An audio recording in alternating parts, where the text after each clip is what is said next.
कहानी का नाम परियों का जादुई गवाह।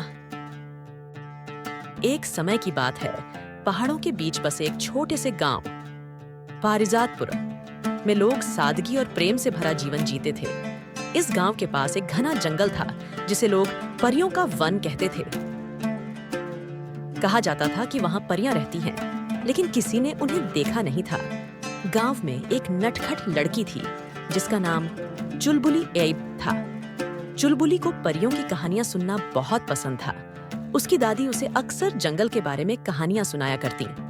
एक दिन चुलबुली ने ठान लिया कि वह परियों से मिलने जाएगी। सुबह होते ही वह बिना किसी को बताए जंगल की ओर निकल पड़ी। जंगल हरा भरा था, पक्षियों का मधुर गान और ठंडी हवा मन को शांति दे रही थी। चलते चलते चुलबुली थक गई और एक पेड़ के नीचे बैठ गई। तभी अचानक से आसमान में सुनहरी रोशनी चमकी।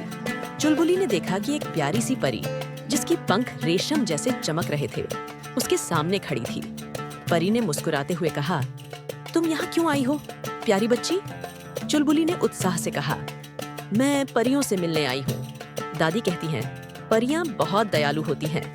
परी ने कहा, हम परियां तभी प्रकट होती हैं जब कोई निस्वार्थ और सच्चे दिल वाला व्यक्ति हमें पुकारता है। तुमने साहस और सच्चाई से हमें बुलाया है। परी ने चुलबुली को एक जादुई फूल दिया और कहा, इस फूल को गांव में ले जाओ। ये जिस जगह रखा जाएगा वहां सुख शांति और खुशहाली आएगी। चुलबुली ने खुशी खुशी फूल लिया और गांव लौट आई। उसने गांव के बीचों बीच फूल को लगाया। अगले ही दिन से गांव में चमत्कार होने लगे। फसलें लहलहाने लगीं, पानी का स्रोत बढ़ गया और सभी के दिलों में प्रेम और एकता का भाव जाग उठा। गांव वाले चुलबुली की तारीफ करने लगे। उन्होंने परियों के प्रति आभार व्यक्त किया और उस जादुई फूल का ख्याल रखना शुरू कर दिया। इस तरह चुलबुली की नटखट मिजाज और परियों के उपहार ने पूरे गांव को खुशहाली का तोहफा दिया।